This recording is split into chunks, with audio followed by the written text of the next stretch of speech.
Hello everyone, आते हैं exercise 3.1 के थर्ड क्वेश्चन पर। थर्ड क्वेश्चन में कह रहा है कि 2 kg apples and 1 kg grapes की जो कॉस्ट है वो 160 रुपीज है। ठीक है।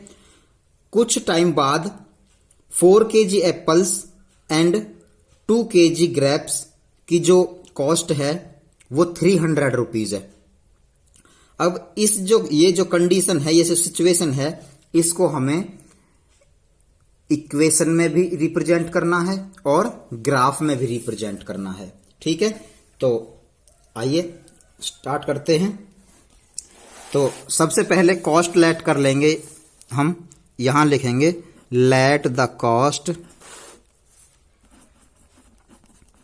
Of 1 kg apples. ठीक है, 1 kg एप्पल्स की कॉस्ट लेट कर लेते हैं हम ₹X।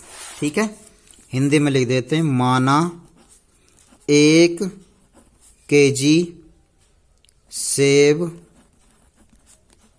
का मूल्य X रुपए। ठीक है। अच्छा जी, ऐसे ही हम ग्रेप्स की वैल्यू लेट कर लेते हैं। Let the cost of 1 kg grapes, इसकी क्या लेट कर लेंगे ₹Y। ठीक है, माना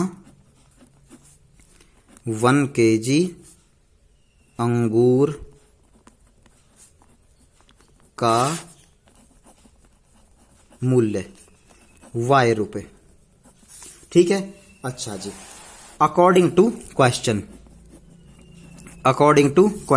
जब 1 kg एप्पल की कीमत X है और 1 kg ग्रेप्स की कीमत Y रुपए है। ठीक है, तो उसने पहले क्या बताया, 2 kg एप्पल और 1 kg ग्रेप्स।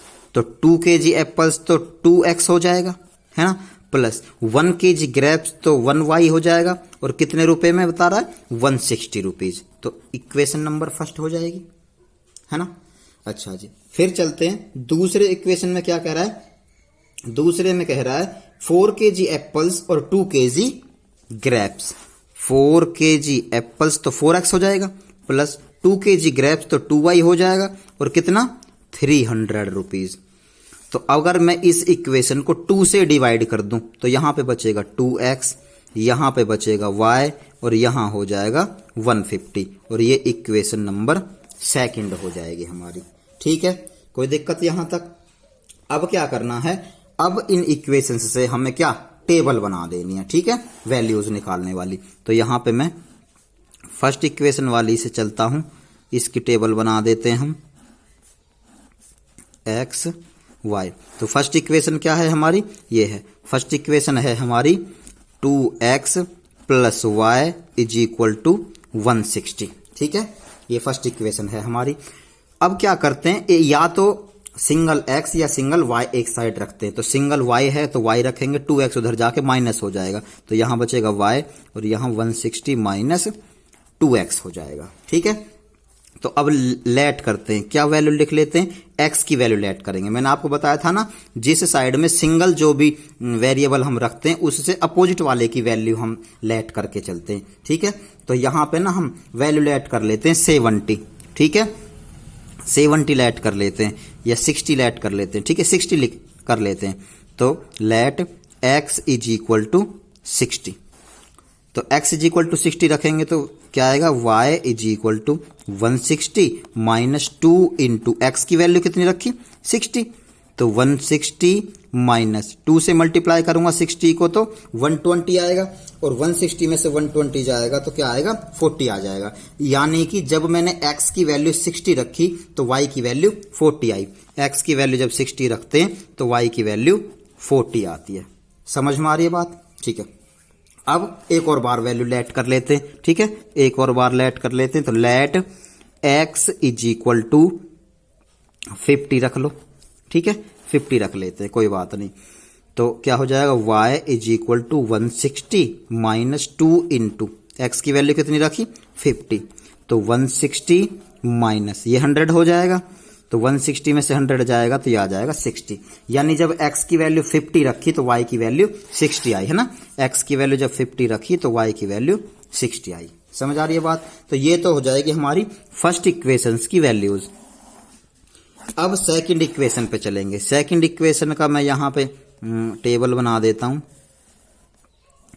x और y, x y, ठीक है। सेकंड इक्वेशन को यहां पे रखते हैं हम। सेकंड इक्वेशन हमारी 2x plus y is equal to 150, ठीक है। अच्छा जी, अब क्या करते हैं, सिंगल y को यहां पर रख लेते हैं, 2x को इधर ले जाते हैं, तो यहां पे बचेगा y, और 2y को जब 2x को मैं उधर लेके जाऊंगा तो 150 माइनस 2x हो जाएगा, ठीक है। अब x की वैल्यू लेट कर लेते हैं, कुछ भी let x is equal to 50 रख लेते हैं, ठीक है। x इज इक्वल टू 50, तो क्या हो जाएगा, y is equal to 150 minus 2 into, और x की वैल्यू क्या रखी मैंने 50, तो 150 माइनस इसकी मल्टीप्लाई करूंगा तो ये 100 आ जाएगा। 150 माइनस 100 50, यानी x की वैल्यू जब मैंने 50 रखी तो y की वैल्यू भी 50 आई। x की वैल्यू भी 50 और y की वैल्यू भी 50 आ गई, ठीक है। एक और बार लेट कर लेते हैं, let x is equal to, अब की बार 60 रख लेते हैं x की वैल्यू, ठीक है। x की वैल्यू 60 रखेंगे तो इक्वेशन को कॉपी करते हैं, y is equal to 150 minus 2 into x की वैल्यू रखिए 60, तो 150 माइनस 2 से मल्टीप्लाई करूंगा तो 120 आ जाएगा। 150 में से 120 जाएगा तो आ जाएगा 30, यानी कि x की वैल्यू 60 रखने पर y की वैल्यू 30 आती है। x की वैल्यू 60 रखने पर y की वैल्यू कितनी आती है, 30 आती है, ठीक है। समझ आ रही है बात। अब बनाता हूं मैं ग्राफ का परफॉर्मा, ठीक है। ग्राफ का परफॉर्मा बना के आपको ग्राफ बनाना सिखाता हूं मैं, ठीक है। तो ये ग्राफ का परफॉर्मा मैंने बना लिया है। देखिए ग्राफ में मैंने वैल्यूज पुट कर दी हैं, ये वाली, ये वैल्यूज जो होती हैं ग्राफ में, जो हम ये वैल्यूज लिखते हैं, ठीक है, ये हम क्वेश्चन की कंडीशन देख के लिखते हैं, ठीक है। क्वेश्चन में जिस तरह की वैल्यूज हमारे पास होती हैं उसी हिसाब से हम यहाँ पे वैल्यूज लिखते हैं, ठीक है। और उनके बीच में इक्वल डिस्टेंस होना चाहिए वैल्यूज के बीच में, जैसे यहाँ पे 10-10 का लिया है मैंने, ठीक है, इसी तरह से। तो अब आते हैं पहली इक्वेशन के टेबल पर। पहली इक्वेशन के टेबल में क्या कह रहा है, x की वैल्यू 60, y की वैल्यू 40, तो x की वैल्यू 60 और y की वैल्यू 40, यानी कि कुछ यहाँ पे ये हमारा आ जाएगा पॉइंट यहाँ पे, ठीक है, ये पॉइंट आ जाएगा।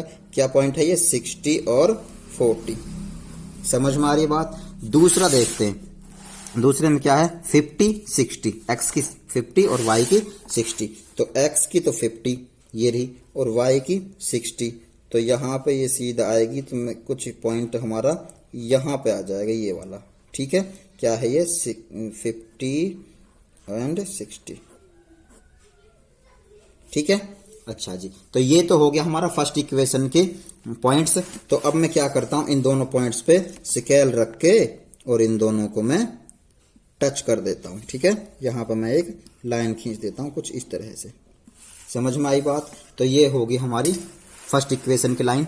अब दूसरी इक्वेशन की लाइन खींचते हैं। दूसरी इक्वेशन देखते हैं, x की 50 तो y की भी 50, तो x की 50 और y की भी 50, तो पॉइंट हमारा कुछ यहां पे आ जाएगा, यहां पे करके, ठीक है। क्या वैल्यूज है ये, 50 एंड 50। समझ में आ रही बात। सेकंड पॉइंट्स देखते हैं। सेकंड पॉइंट्स क्या हैं, सेकंड पॉइंट्स हैं 60 30, x की 60 y की 30, तो x की तो 60 और y की 30, तो पॉइंट हमारा कुछ यहां पे आ जाएगा, कुछ ऐसे करके यहां पे ये पॉइंट आ जाएगा, ठीक है, 60 30। समझ आई बात।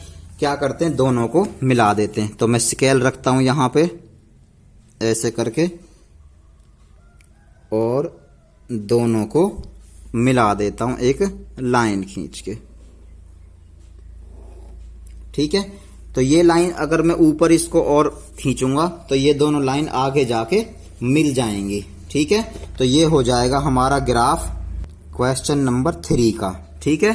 तो ये क्वेश्चन नंबर 3 का ग्राफ हो गया हमारा। तो क्वेश्चन नंबर 3 हमारा कंप्लीट हो चुका है और इस एक्सरसाइज में 3 ही क्वेश्चंस हैं। तो ये एक्सरसाइज हमारी कंप्लीट हो चुकी है।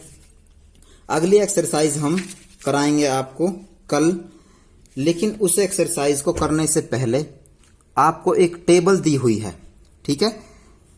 3.2 एक्सरसाइज से जस्ट पहले एक टेबल बनाई हुई है आपकी नोटबुक में, बुक में आप देख लेना। तो वो वाली टेबल आपको लर्न करनी है, ठीक है, समझ में आ जाती है। अगर नहीं समझ में आती है तो मैं आपको कल की वीडियो में सबसे पहले वही टॉपिक आपको समझाऊंगा, उसके बाद हम एक्सरसाइज स्टार्ट करेंगे, ठीक है। तो आज के लिए इतना ही काफी है।